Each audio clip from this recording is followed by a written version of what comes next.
মুখ? কার মুখ স্যার?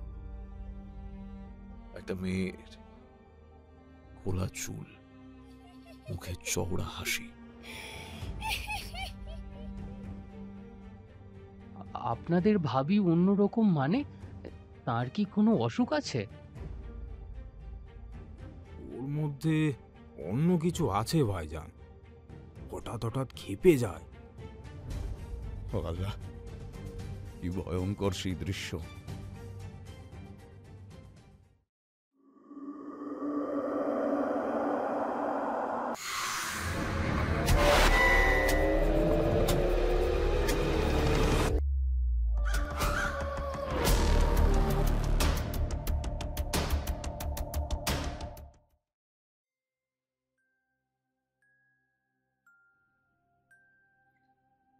নমস্কার শ্রোতা বন্ধুরা, আপনারা শুনছেন থ্রিলার ডেন। মানুষের মধ্যেই ভগবানের বাস, আবার সেই মানুষই কখনো কখনো হয়ে ওঠে শয়তানের সাক্ষাৎ প্রতিমূর্তি। তখন সে দুর্নিবার, উন্মত্ত, উদ্দাম।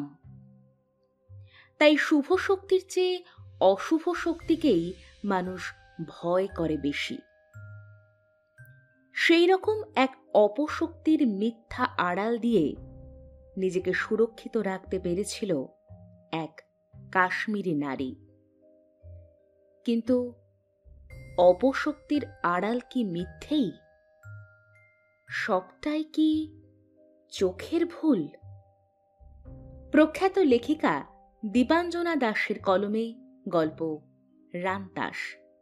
লেখিকা দীপাঞ্জনা দাসের জন্ম কলকাতায়। কলকাতা বিশ্ববিদ্যালয় থেকে বিজ্ঞান শাখায় স্নাতক। লেখালেখি শুরু ছোটবেলা থেকেই। 2018 থেকে বিভিন্ন লিটল ম্যাগাজিন ও পত্রিকায় লেখা শুরু, যেমন নবকল্লোল, অদ্ভুতুরে, ভূতভূতম। এখনো পর্যন্ত 4টি একক বই প্রকাশিত হয়েছে বিভা পাবলিকেশন থেকে। বইগুলির নাম কালবিহঙ্গ, ব্যাঙা, ভৈরব এবং তোমার চোখের কালো চাই। এই কাহিনীটির শ্রুতিনাট্যরূপ দিয়েছে উর্মি। শব্দগ্রহণ ও ধ্বনি পরিকল্পনায় দেবলীনা। প্রধান চরিত্র অরণ্য, বিনয় ও উত্তম। গল্প পাঠে আমি মৌটুসী। অরণ্যের ভূমিকায় কৌশিক, বিনয়ের চরিত্রে পার্থ এবং উত্তমের চরিত্রে ব্রতদীপ। অন্যান্য চরিত্রে রয়েছে কৌশিক, বিশ্বজিৎ, প্রীতম, ব্রতদীপ, মৌটুসী ও অতনু। শুরু হচ্ছে আজকের গল্প, লেখিকা দীপাঞ্জনা দাসের কলমে রামতাস।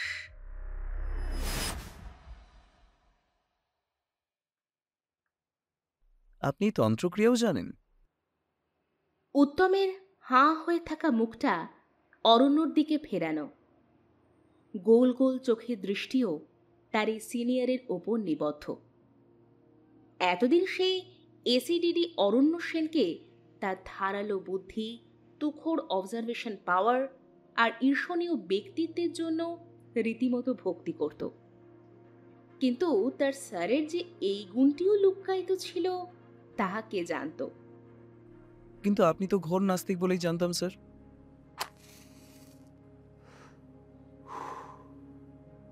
আমি তো নাস্তিক বটেই, কিন্তু আমার বন্ধুটি নয়। ইশারায় সে দেখিয়ে দেয় সামনের চেয়ারে বসে থাকা ফর্সা অমায়িক মুখভাবের মানুষটার দিকে, যার নাম বিনয় চন্দ। অরণ্য ডাকে বিনু বলে। বিনু উত্তরে কিছু না বলে কেমন একটা রহস্যময় হাসি হেসে চুমুক দেয় কফির কাপে। আড্ডা বসেছে উত্তমের বাড়ির ছাদ বাগানে। এটাকে একটা মিনি ব্যাচেলার্স পার্টি বলা চলে। উত্তমের সামনেই বিয়ে।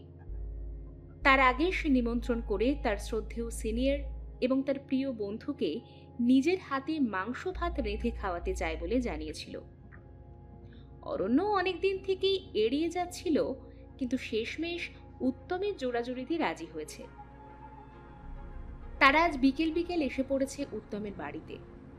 তারপর সান্ধ্যকালীন কফি ও স্ন্যাক্স সহযোগে আড্ডা চলছিল তাদের। তখনই সদ্য সলভ করা এক মানব তস্করির কেসের কথা উঠল, যা অরণ্যর দীর্ঘদিনের অক্লান্ত পরিশ্রম আর অসাধারণ প্ল্যানের জন্যই সফল হয়েছিল। আর সেই কেসের পিছনে, বা বলা ভালো ওই গ্যাংয়ের পান্ডার পিছনে ছুটতে ছুটতে তাকে হাজির হতে হয়েছিল সুদূর কাশ্মীরে। সেই মিশনের কথা অনেকবারই শোনাতে হয়েছে অরণ্যকে। উত্তমও প্রত্যেকবার তা শুনেছে মুগ্ধ হয়ে। কিন্তু এখন যে কাহিনী সে শোনাচ্ছে তার উল্লেখ আগে কখনো হয়নি। ব্যাপারটা খুলে বলুন না স্যার, এমন খাপছাড়া ভাবে বললে চলবে না। তবে কি মাংসের পিস কম পাবো বলছো?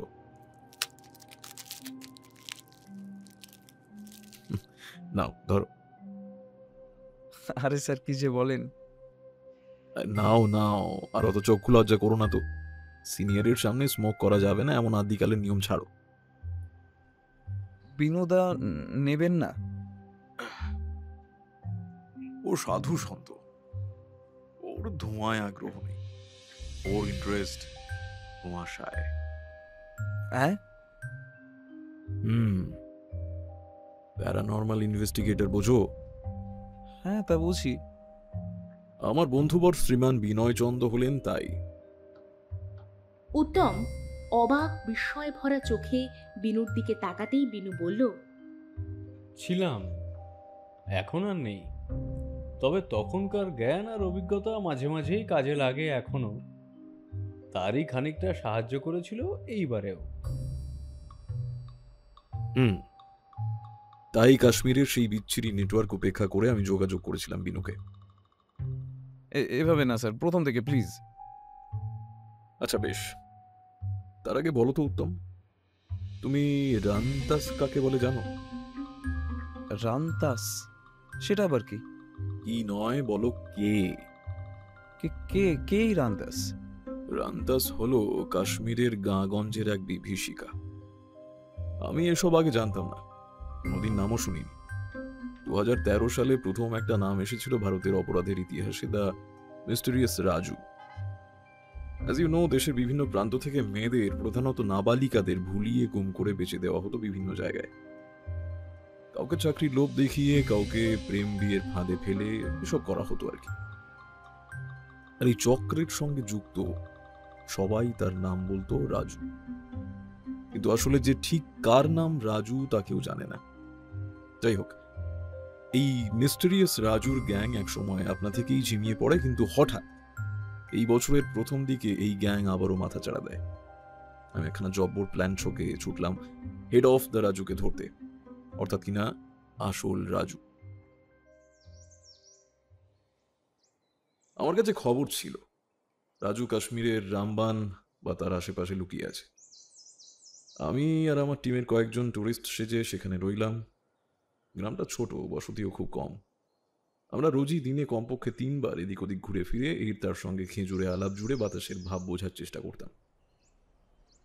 একদিন তেমনই বেরিয়েছি, আমি আর আমার সঙ্গে আরেকজন শ্রীনিবাস, একটা স্থানীয় মেষপালকের সঙ্গে খাতির জমিয়ে তার পেট থেকে কথা আদায় করে নিচ্ছি। এমন সময় এক মহিলা বিলাপ করতে করতে আমাদের সামনের রাস্তা দিয়ে ছুটে যাচ্ছে, যেটা আমরা দেখতে পেলাম।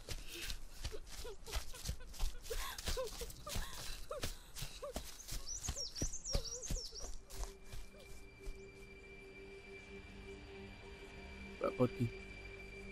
আমাদের সাম্প্রতিকতম মিত্র শ্রীমান মেষপালকের দিকে তাকাতে এসে বলল, আরে বাবু, মেয়েটা ওকে দেখে ফেলেছে নিশ্চয়ই, তাই অমন করে দৌড়চ্ছে। চলুন বাবু, চলুন চলুন চলুন, আমিও ফিরে যাই। আর আপনারাও এইখানে থাকবেন না, যদি একবার চোখে পড়ে যায় রক্ত শুষে নেবে একেবারে। আমি আর শ্রীনিবাস একবার চোখাচোখি করলাম। আমাদের অজ্ঞতার কথা বুঝতে পেরে ছেলেটা গলা যতটা পারা যায় খাটো করে বলল, ও আসলে রামদাস। নিকা হওয়ার আগে বোঝা যায়নি, পরে পরে জানতে পেরেছে।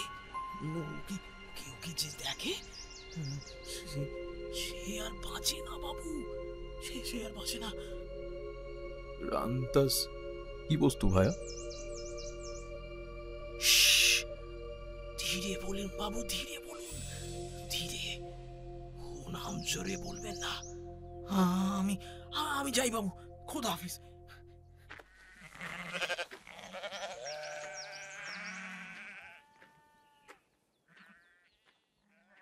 এই বলে ছেলেটা আমাদের উত্তরের অপেক্ষা না করেই তার ভেড়ার দল তাড়িয়ে সেখান থেকে কেটে পড়ল। আমরা ঘরের ছেলে হয়ে ঘরে ফিরবো কিনা তাই ভাবছি, এমন সময় একটা অদ্ভুত হাসির শব্দ ভূস্বর্গের পাহাড়ে পাহাড়ে ধাক্কা খেয়ে আমাদের কানে আছড়ে পড়তে লাগলো।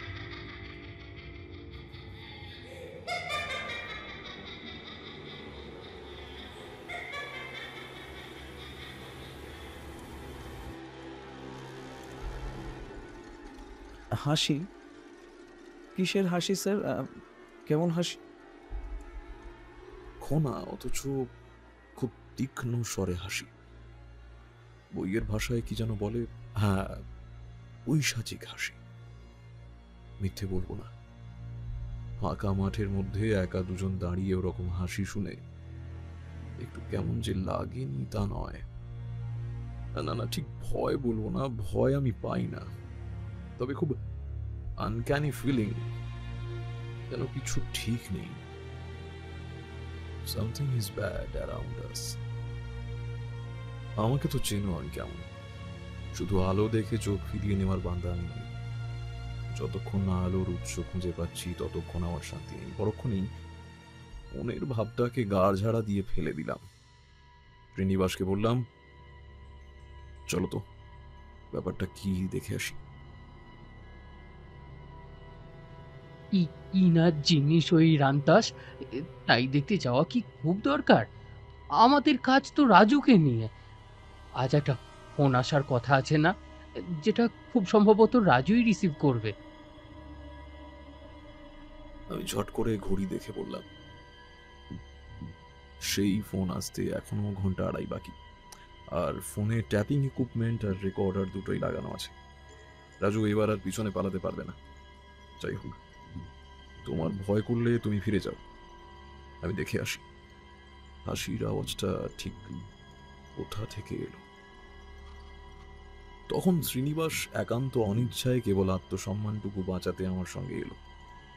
শব্দের উৎস আন্দাজ করে সেই বিলাপরতা মহিলার গতিপথ আর মেষপালক ছেলেটির অস্পষ্ট ইশারা মনে করে সেই রহমানের বাড়ির দিকে এগোতে লাগলাম। সামনের রাস্তা দিয়ে সেই মহিলা যেদিক থেকে ছুটে আসছিল সেদিকেই গতি নিলাম আমরা।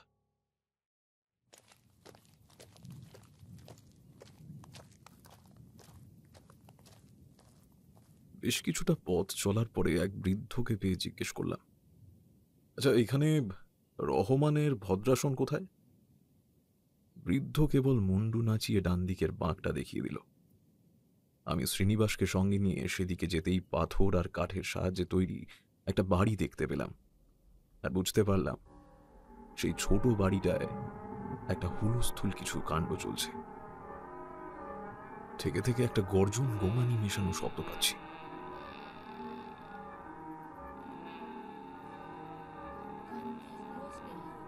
সেই সঙ্গে কয়েকজনের মিলিত এবং ভয়ার্ত স্বর স্থানীয় ভাষা কি যেন বলছে। এগিয়ে গিয়ে দরজায় টোকা দেব কিনা ভাবছি, এমন সময় দরজা নিজে থেকেই খুলে গিয়ে হুড়মুড় করে কয়েকজন বেরিয়ে এলো ভয়ে চিৎকার করতে করতে।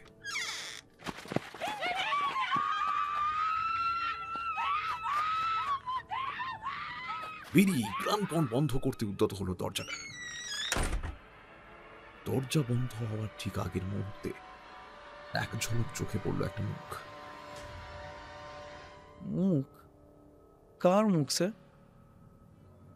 একটা মেয়ের, খোলা চুল, মুখে চওড়া হাসি, চোখগুলো যেন জ্বলছে। ঠোঁটের পাশে বোধহয় রক্তের ছোপও দেখেছিলাম। দরজাটা দড়াম করে বন্ধ করে দিয়ে লোকগুলো বাইরে এসে নিজেদের মধ্যে খুব ব্যস্ত আর আতঙ্কিত হয়ে কথা বলতে লাগলো। তিনজন পুরুষ আর দুজন মহিলা। মহিলাদের মধ্যে একজন বয়স্ক আর একজন অল্প বয়সী, দুজনেই কাঁদছে।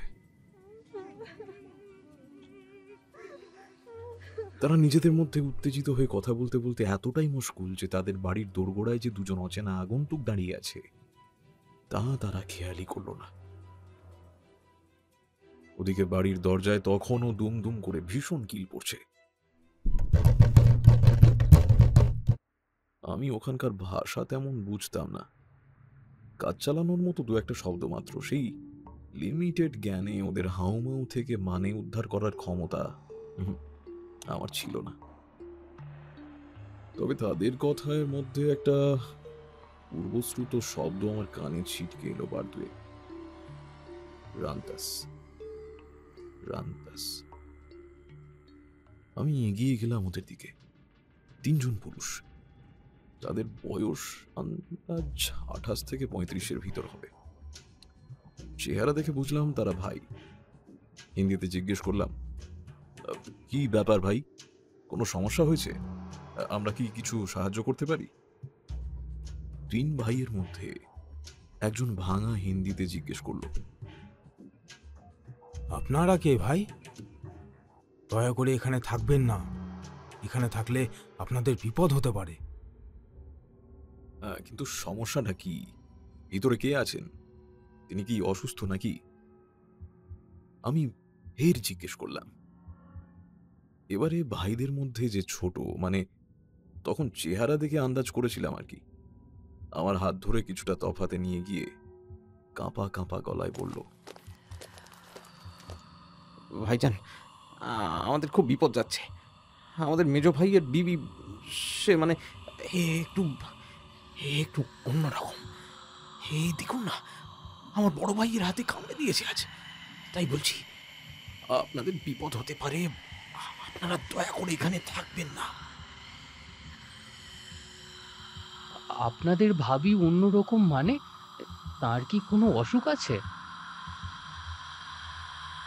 না না না না, ভাবি বিমার নয়। ভাবি ভাবি সে মানুষ নয়। মানুষ নয়? তার মানে কি? আমি অবাক হচ্ছি তখন খুব। ততক্ষণে ঘরের ভিতর থেকে দরজা পিটানো, তর্জন গর্জন সমস্ত কিছু বন্ধ হয়েছে। তাইতেই বোধহয় লোকগুলো একটু নিশ্চিন্ত বোধ করছে। ছোট ভাইটি সেই অল্প বয়সী মেয়েটিকে কিছু একটা বলল, আর সে ধীরে ধীরে এগিয়ে গেল ঘরের দরজার দিকে। দরজায় খুব আলতো টোকা দিতে এবার ভিতর থেকে সেটা খুলে গেল। মেয়েটা একবার বাইরের সকলের দিকে দুঃখী চোখে তাকিয়ে ভিতরে চলে গেল। এবার সেই ছোট ভাই আমাদের বলল, আসুন ভাইজান, এ পাথরের উপর বসুন। আমাদের বোন ভিতরে গিয়েছে, এবার ও শান্ত হবে। তাসমিন মানে আমাদের বোনই একমাত্র ভাবিকে সামলাতে পারে, তাই ওকে পাঠালাম। এখন দেখি বাকি দুই ভাইও আমাদের দিকে শুকনো মুখে এগিয়ে এলো। তাদের মধ্যে যে বড়, নাম জেনেছিলাম আফতাব, সে তার বাঁ হাত দিয়ে ডান হাতের কবজির কাজটা ধরে আছে, মুখে যন্ত্রণার ছাপ। সে আমাকে হাতটা দেখিয়ে বলল, দেখুন দেখুন ভাইজান, কি অবস্থা করেছে কামড়ে দিয়ে। দেখলাম আফতাবের কবজিতে দাঁত বসানোর দাগ, কালো হয়ে আছে, আর একটু হলেই রক্ত বেরিয়ে যেত। আমি আমার সেই জেরা করার ভঙ্গিতে জিজ্ঞেস করলাম, হঠাৎ উনি আপনাকে কামড়াতে গেলেন কেন? ওর মধ্যে অন্য কিছু আছে ভাইজান, হঠাৎ হঠাৎ খেপে যায়। বিয়ের আগে বা বিয়ের 2 মাসের মধ্যে তো তেমন কিছু বোঝা যায়নি, তারপর থেকেই বোঝা যেতে লাগলো।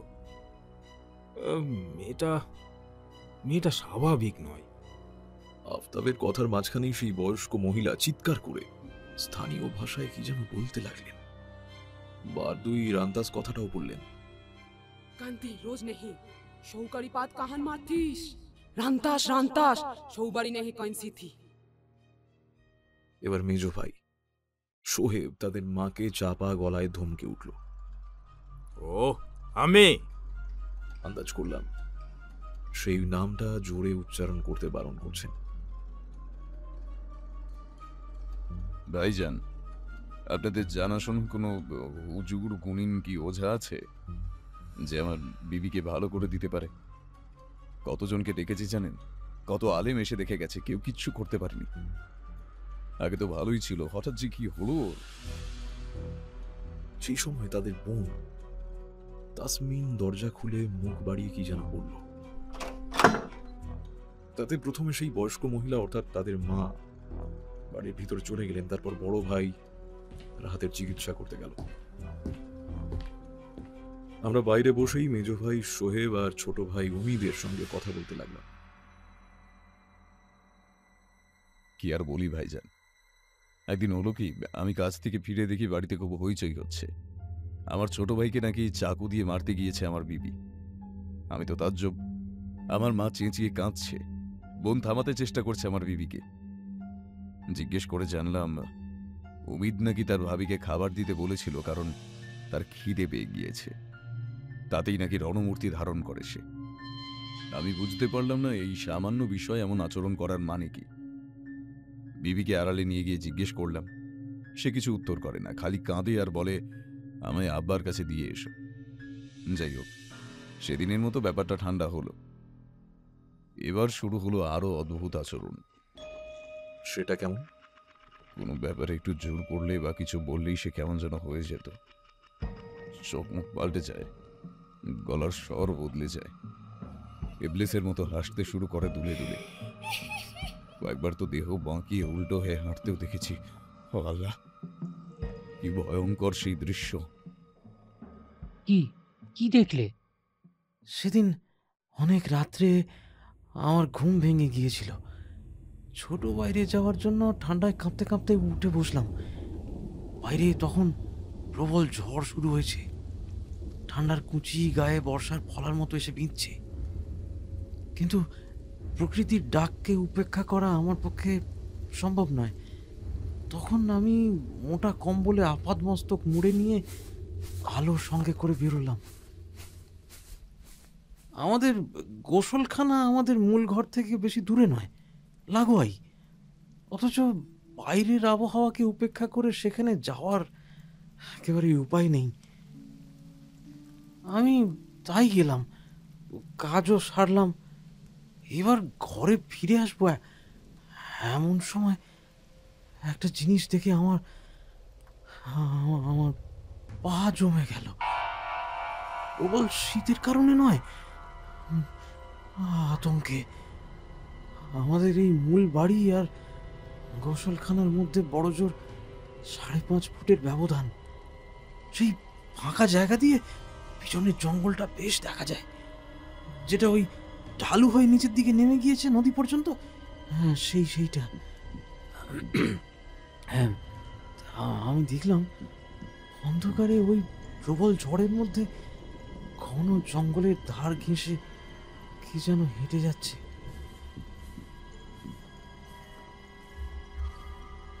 মানুষের মতোই তার অবয়ব। প্রথমে ভেবেছিলাম চোখের ভুল হয়তো, কিন্তু আমার হাতে ধরা আলো তার উপরে একটু পড়তেই আমি আরেকটু স্পষ্টভাবে দেখলাম তাকে। একটা মেয়ে মানুষ, তার সাদা সনের মতো চুল খোলা, মুখের চামড়া কুচকে ঝুলে পড়েছে। তার হাতে যেন পাত্রের মতো কি একটা ধরা, কিন্তু এগোচ্ছে না পিছোচ্ছে, মানে সে পিছন দিকে হাঁটছে। এই দিকে আমি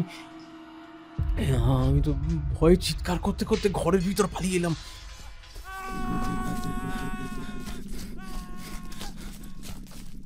রাতে আমার খুব জ্বর এলো। দিনের বেলায় একটু ভয় কমতে আমি সবাইকে যা দেখেছি সব বললাম। সবাই বুঝলো আমি কি দেখেছি। সকলেই ভয় পেল। কিন্তু সেই থেকে আমার ভাবির অদ্ভুত আচরণ শুরু হলো। আমরা সকলে বুঝলাম আমি যেহেতু তার আসল রূপ দেখে ফেলেছি, তাই সে ভীষণ রেগে গিয়েছে। এখন তাকে একটুও চটানো যায় না। পান থেকে চুন খসলেই তার ভিতরের সেই খারাপ শক্তিটা জেগে যায়। যখন এ আক্রমণ আক্রমণ করে বসে, এই আজকে আজকে যেমন আমাদের বড় ভাইকে কামড়ে দিয়েছে। আমরা আমরা শোয়েবকে বলেছিলাম ওর বিবিকে তালাক দিয়ে দিতে, কিন্তু সে আমাদের আম্মিকে হুমকি দিয়েছে তার কোনো রকম ক্ষতি করার চেষ্টা করলে সে আমাদের 3 ভাইয়ের রক্ত চুষে খেয়ে মেরে ফেলবে। হোয়াট? তুমি বলতে চাইছো সেদিন ওই রাত্রিরে তুমি তোমার বউ দিদিকে দেখেছিলে ওই জঙ্গলে, আর তার মধ্যে কোনো খারাপ জিনিস আছে যার জন্য সে এমন আচরণ করে? আপনারা জানেন না ভাইজান, এই মেয়ে মানুষ মায়াবী, দেখতে ভালো বলে আমার মেজো দাদা ওর পেয়ারে পড়ে গিয়ে ওকে নিকাহ করে নিল। এখন সে ওকে ছাড়বে না, আমাদের কাউকে ছাড়বে না। সব শুনতে আমার বিরক্ত লাগছিল, তাও জিজ্ঞেস করলাম, তোমার ভাবির বাবার বাড়ি কোথায়? পাশের গ্রামেই, কিন্তু লাভ নেই ভাইজান, লাভ নেই। আমরা সেখানে অনেকবার গিয়েছি, ওর আম্মু আব্বি কেউ স্বীকার করতে রাজি নয় যে তাদের মেয়ে রান্তাস। কিন্তু এই রান্তাস জিনিসটা কি তাই তো বুঝতে পারছি না। অরণ্য আঙুলের কায়দায় সিগারেটের ছাই ঝেড়ে অপাঙ্কে তাকালো বিনুর দিকে। অর্থাৎ এই প্রশ্নের উত্তর আমার থেকে ভালো ওই মানুষটি দিতে পারে। হলো তাই। বিনু অর্কেস্ট্রার সঙ্গতের মতো চট করে নোট লুফে নিল। নিজের কোঁকড়া ও ঝাঁকড়া চুলে আঙুল দিয়ে চিরুনি চালাতে চালাতে বিনু বলল, রান্তাস। রান্তাস হলো কাশ্মীর প্রদেশের একটা আরবান লেজেন্ড বলা চলে। আমাদের এখানে যেমন একানড়ে ডাইনি বুড়ি কিংবা স্কন্দকাটা ভূতের গল্প প্রচলিত আছে, তেমনই কাশ্মীরে এই রান্তাসের গল্প প্রচলিত। অনেকেই মনে করে এটা কেবল ছেলে ভুলানো গল্প মাত্র, কিন্তু আবার অনেকে মনে করে তাদের অস্তিত্ব সত্যিই আছে। রান্তাস আসলে একজন মহিলা অপশক্তি, যা ক্ষতিকর জাদুবিদ্যা প্রয়োগ করে মানুষের ক্ষতি করে। দিনে তারা রূপসী মেয়ের বেশ ধরে থাকে পুরুষ মানুষকে বশ করতে, আর রাত হলে সকলের অজান্তে অগোচরে তারা বের হয় শিকারে। তাদের লক্ষ্য থাকে সাধারণত লোভী পুরুষ আর নয়তো বাচ্চারা। তারা ঝড় তুফানের রাতে সেই আশাতেই হাতে পাথরের একটা বাঁকাচোরা পাত্র নিয়ে ঘুরে বেড়ায়। কথিত আছে তারা নাকি ওই পাত্রেই নিজের শিকারের রক্ত খায়। তারা ওই ভয়ানক ঠান্ডায় খালি পায়ে ঘুরে বেড়ায় এবং তাদের পায়ের পাতা দুটি থাকে উল্টো, মানে গোড়ালি থাকে সামনের দিকে আর পায়ের আঙুলগুলো পিছনের দিকে। সেই কারণেই তারা সামনের দিকে না হেঁটে পিছনের দিকে হাঁটে। তারা সাধারণত অমাবস্যার রাতেই বের হয়। আর অরণ্য আমার কথায় অমিতকে জিজ্ঞাসা করেছিল সে কবে ওই দৃশ্য দেখেছিল। সেই রাতটাও অমাবস্যাই ছিল। মাই গুডনেস, আপনিও কি ওখানে গিয়েছিলেন নাকি বিনুদা? না না না, আমি যাইনি। অরণ্যের কাজের জায়গায় আমি কেমন করে যাব? আর আমার শরীর এখনো অতত চাঙ্গা হয়নি। অরণ্য আমায় ফোন করেছিল, তখনই আমায় সব জানায়।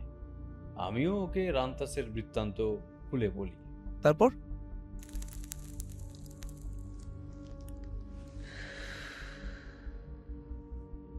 তারপর আমি ঠিক করি শোয়েবের স্ত্রীর সঙ্গে আমায় একবার দেখা করতে হবে। করলেন? করলাম। তখন আমরা সেই মিস্টেরিয়াস রাজুর নির্ভুল অবস্থান জেনে ফেলেছি। মনটা যেমন ফুর্তিতে ছিল তেমনি অস্থিরও হয়েছিল, কারণ তখনও পাকড়ে ফেলা বাকি ছিল ব্যাটার ছেলেকে। তার জন্য আরো 1-1.5 দিনের দম চাপা সাসপেন্স। সেই টেনশন মাথায় চড়তে না দিতেই সকালের দিকে আমি হাঁটতে হাঁটতে চলে গেলাম সোহেব অমিতদের বাড়ি। একাই গেলাম। প্রথমে আমায় দেখে খুব খাতির করলো, কিন্তু যখন বললাম আমি শোয়েবের স্ত্রীর সঙ্গে দেখা করতে চাই, তখন কেমন যেন ইতস্তত করতে লাগলো। ওরা যে একটু রক্ষণশীল হয় তা জানি, তাই খুব একটা সহজে যে আমি মেয়েটির সঙ্গে দেখা করতে পারবো এমনটা ভাবিনি। তারা দোনামোনা করছে দেখে আমি বললাম, সোহেব, তুমি কি চাও না তোমার বিবি ভালো হয়ে যাক? তার সঙ্গে সুস্থ স্বাভাবিক জীবন কাটাতে চাও না তুমি? সে মুখ নিচু করে নীরবে মাথা নাড়ল। আমি আবারও বললাম, তোমার বিবির কথা আমি আমার এক বন্ধুকে জানিয়েছি। তার এই সমস্ত ব্যাপারে অনেক জ্ঞান, অনেক উপায়ও জানা আছে তার। তার সঙ্গে পরামর্শ করেই আমি আজ এসেছি। সামান্য কিছু কথা বলবো তার সঙ্গে। আর যদি দেখি সত্যি তার মধ্যে খারাপ শক্তির বাস, আমি তার নিরাময় করার চেষ্টা করব। আমার সেই বন্ধু আমায় শিখিয়ে দিয়েছে, ওর কোনো ক্ষতি আমি করব না, তুমি নিশ্চিন্তে থাকো। আমার কথা শুনে তিন ভাই খুব বিচলিত হয়ে পড়ল। বুঝে উঠতে পারছিল না তারা ঠিক কি করবে। আমি শেষ আশা নিয়ে বললাম, আচ্ছা, তোমাদের বোনকে না হয় সামনে থাকতে বলো, আমি একা কথা নয় নাই বললাম। যা কথা হবে ওর সামনেই হবে। এবার তারা নিমরাজি হল।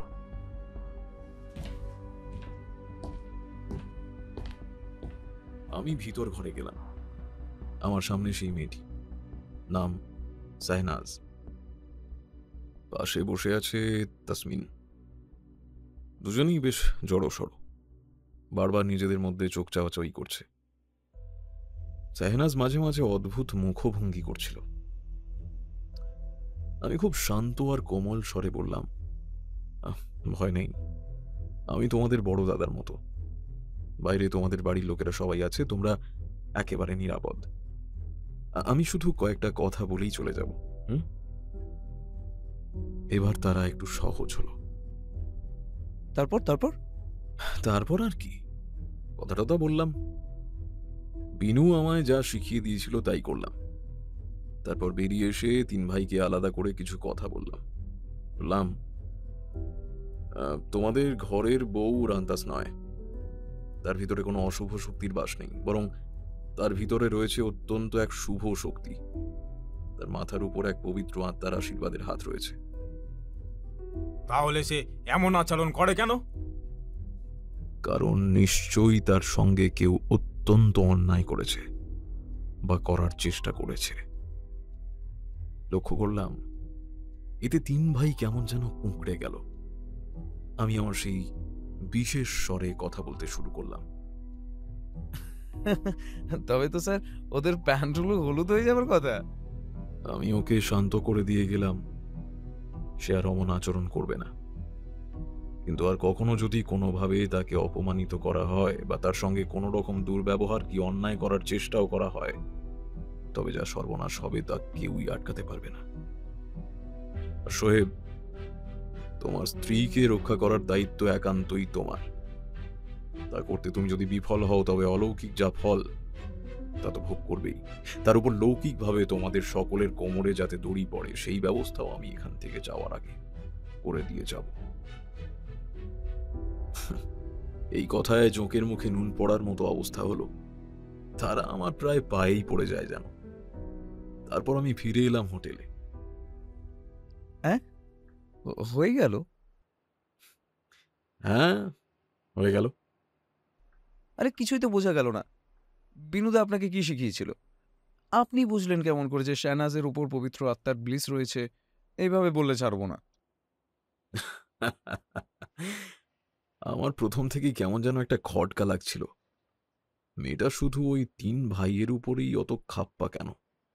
শাশুড়ির উপর অল্প অল্প চটা হলেও অল্প বয়সী ননদিটিকে সে কিছু বলল না কেন? কেন ভাইদের মধ্যেও সে সবচেয়ে ভায়োলেন্ট হয় বড়জনের উপরে, তারপর ছোটজন, আর সব শেষে নিজের শহরের উপর? যদি সত্যি কোনো অলৌকিক অস্তিত্ব থাকে, তবে সে এমন পার্শিয়ালিটি করছে কেন? ক্ষতি করলে তো সবারই করবে। তাই একটা 50-50 চান্স নিলাম।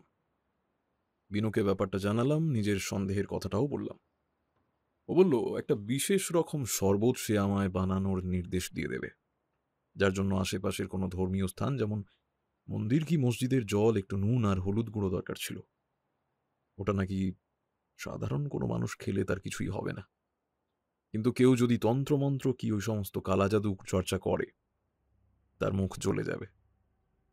যেমন খুব গরম চা কফি খেলে আমাদের মুখের ভিতর ছ্যাঁকা লাগে, তেমনই পুড়ে যেতে পারে। যাই হোক, আগের রাতে আমি তাই বানিয়ে আমার সঙ্গে রেখে দিয়েছিলাম একটা কাঁচের বোতলে। আর ও বলে দিয়েছিল আমি যেন মেয়েটির পায়ের আঙুলগুলো একবার দেখি, আসলে আঙুলের নখগুলো, কারণ রান্তাসের পা অমাবস্যার রাতে উল্টে গেলেও তার নখগুলো সবসময় কুচকুচে কালো দেখায়। আমি প্রথমে তাই করলাম, আগে রিকোয়েস্ট করলাম জলটা খেতে, সে খেলো, কিন্তু কিছুই হলো না। পায়ের নখ দেখতে চাওয়ার দরকার পড়েনি, এমনিই দেখতে পাচ্ছিলাম, থ্যাঙ্কস টু মাই অবজারভেশন পাওয়া। যাই হোক, তার পায়ের আঙুলের নখ কালো তো নয়ই, বরং গোলাপি আভাযুক্ত, যেন মা লক্ষ্মীর পা। বিনুর নির্দেশের কাজটুকু করা হয়ে গেল, সেই দিক থেকে তো নিশ্চিন্ত হলাম। তারপর আমার খটকা নিরসনের পালা শুরু করলাম। সেটা কেমন? বলছি, এই সমস্ত পালা চুকতেই আমি প্রথমে যে প্রশ্নটা করলাম তা হলো, আচ্ছা বোন, তোমার পড়াশোনা করতে ইচ্ছে করে না আর? প্রশ্নটা শুনেই মেয়েটার চোখ একেবারে জলে ভরে উঠল। আমি আবার জিজ্ঞেস করলাম, কোন ক্লাসে পড়তে তোমার শাদী হলো বলো দেখি? নবম। আমি তারপর তার সঙ্গে কথা বলে যা জানলাম তা হলো, ছোট বয়সেই তাকে পড়াশোনা ছাড়িয়ে বিয়ে দিয়ে দেওয়া হয়, কিন্তু তার আরও পড়ার খুব ইচ্ছে ছিল। আর এখানে বিয়ে হওয়ার পর থেকেই তার স্বামীর বাড়ির লোক তার প্রতি জুলুম শুরু করে, অপমানজনক কথা, গাল দেওয়া, এসব তো ছিলই। এরপর যেটা শুরু হলো সেটা শুনে রাগে আমার গা জ্বলে উঠেছিল। তার ভাসুর এবং দেওর প্রায়ই সোহেবের অনুপস্থিতিতে তাকে কুপ্রস্তাব দিত, সে রাজি না হলে তার গায়ে হাত অব্দি তুলত।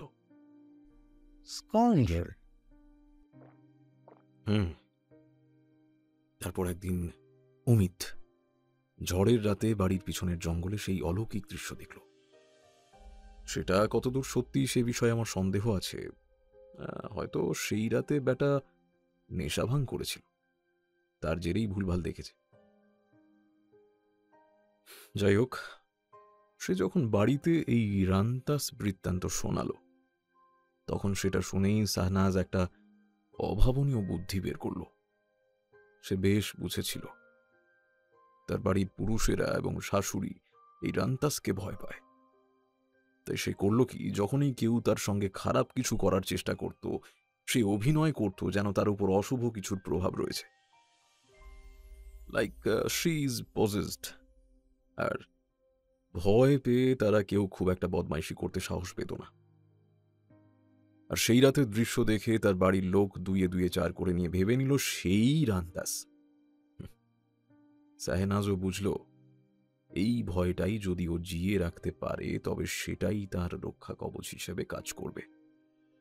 বাড়িতে একমাত্র তাসমিনই তার প্রতি সহানুভূতিশীল ছিল, তাই তার সঙ্গে কখনো সে খারাপ ব্যবহার করেনি বা আক্রমণ করেনি।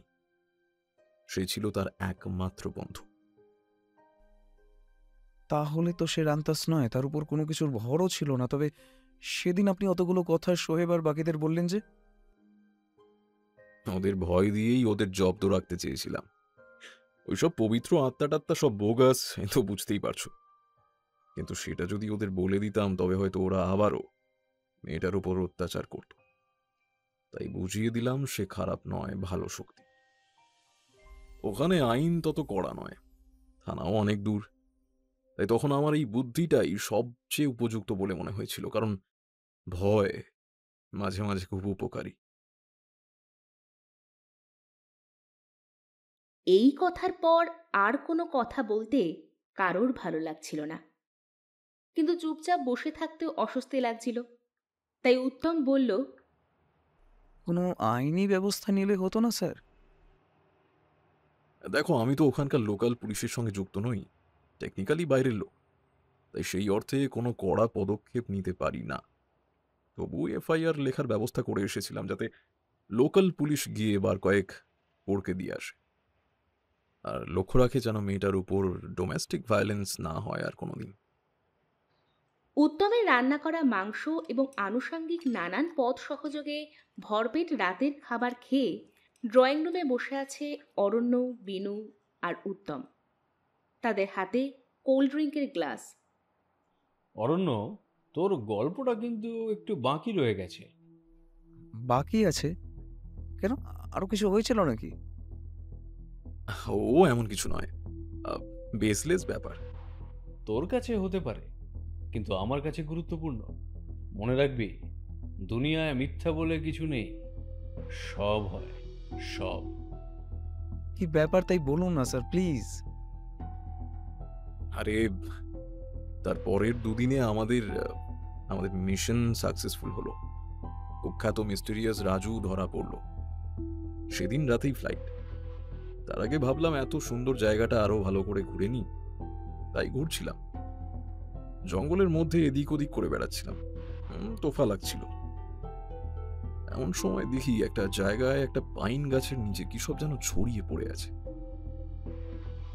এগিয়ে গিয়ে দেখি কিছু পোড়া কাঠের টুকরো, মানে কেউ সেখানে আগুন জ্বালিয়েছিল। তাছাড়া চাল, কলাই আরো কি সব যেন পড়েছিল ওখানে। ছবি তুলেও এনেছিলাম বিনুকে দেখাতে। তারপর ওর কথাতেই সেটা ডিলিট করে দিয়েছিলাম। কেন? ওর মতে ওটা নাকি তন্ত্রক্রিয়ার একটা নিদর্শন। গুপ্তবিদ্যা করা হয়েছিল ওখানে। সেসব ছবি কাছে না রাখাই ভালো। আর সেই জায়গাটার সবচেয়ে কাছে কাদের বাড়ি ছিল সেটা বললি না তো? সেটা জাস্ট একটা কোইন্সিডেন্স, নাথিং এলস। কার বাড়ি ছিল স্যার? ওইখানে দাঁড়িয়ে জঙ্গলটা পিছনে রেখে সোজা তাকালে দেখা যাচ্ছিল সোহেব শাহনাজদের বাড়ি। মানে আপনি যে বললেন মেয়েটা রান্তাস ছিল না, অন্য কালো ছিল না, ওই শরবত খেয়ে মুখও পড়ে যায়নি, তবে ওই তন্ত্রক্রিয়া তবে কি করেছিল? তা জানি না, ওসব নিয়ে আমি আর মাথা ঘামাইনি। বাজে ব্যাপার যত। কুসংস্কার আর অন্ধবিশ্বাসের ডিপো হয় এই সমস্ত এলাকা। তুই নাস্তিক সাজলেও এই দুনিয়ায় অনেক কিছুই হয় যা আমাদের চেনা ছকের বাইরে।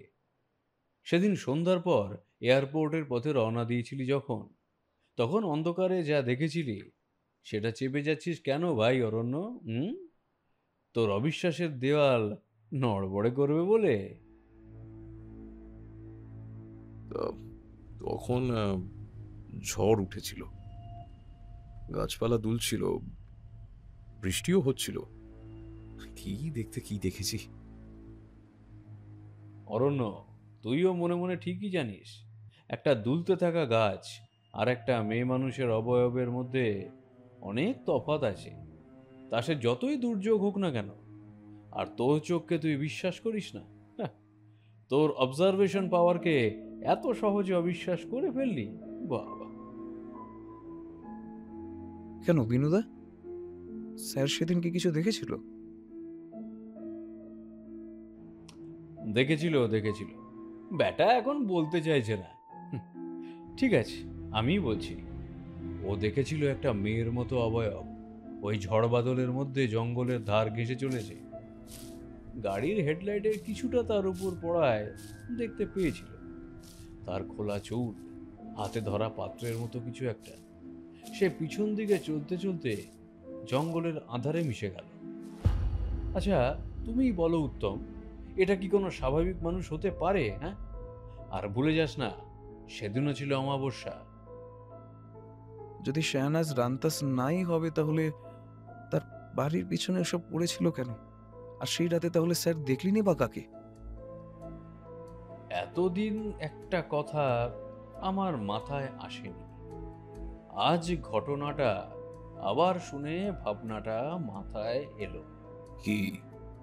তুই শরবতটা শাহনাজকে খাইয়েছিলি, পায়ের নখও তাই পরীক্ষা করেছিলি। কিন্তু ভুলে যাস না ভাই, ওই বাড়িতেই আরো একটি মেয়ে ছিল। ইয়েস, সে ছিল অবিবাহিত। তাকে কিন্তু শরবত দেওয়া হয়নি, তার পায়ের নখও দেখা হয়নি। মানে তুই তুই কি বলতে চাস? তাসমিন? না না না না, অসম্ভব। অত মিষ্টি একটা মেয়ে, বাচ্চা মেয়ে। আমি শুধু সম্ভাবনার কথা বলছি রান্তাস। কেউ নিজের ইচ্ছায় তো হয় না। অল্প বয়সে বোঝাও যায় না, পরে গুণ প্রকাশ পায়। কে বলতে পারে, হয়তো সেও তখনই জানতে পেরেছিল সেই রান্তাস। তাই অমাবস্যার রাতে সে নিজের আসল রূপটা পরিবারের কাছ থেকে লুকোতেই বেরিয়ে পড়ে জঙ্গলে, গোপনে। তন্ত্রক্রিয়ার মাধ্যমেই চেষ্টা করে এই অভিশাপ থেকে মুক্তি পাওয়ার। তার মধ্যে সুচিন্তা, সহানুভূতি আর সহমর্মিতা আছে বলেই তো সে তার বৌদিদির সঙ্গে ছিল। তাকে রক্ষা করতে না পারলেও তাকে মনের জোর দিয়েছিল। সবার মধ্যেই খারাপ দিকের সঙ্গে সঙ্গে ভালো দিকও থাকে।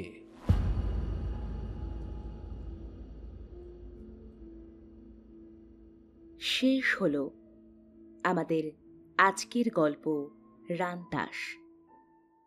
গল্পটি ভালো লাগলে অনুরোধ করব চ্যানেলটি সাবস্ক্রাইব করে আমাদের সাথে থাকার জন্য। কেমন লাগলো আমাদের আজকের গল্প? আপনার সুচিন্তিত মতামত ও পরামর্শ জানান কমেন্ট বক্সে। পরবর্তী গল্পের আপডেট পেতে আমাদের ফলো করুন ফেসবুক ও ইনস্টাগ্রামে। আজ আসি, আবার দেখা হবে পরের সপ্তাহে। ভয় থাকুক গল্পেই, চিত্ত হোক ভয় শূন্য।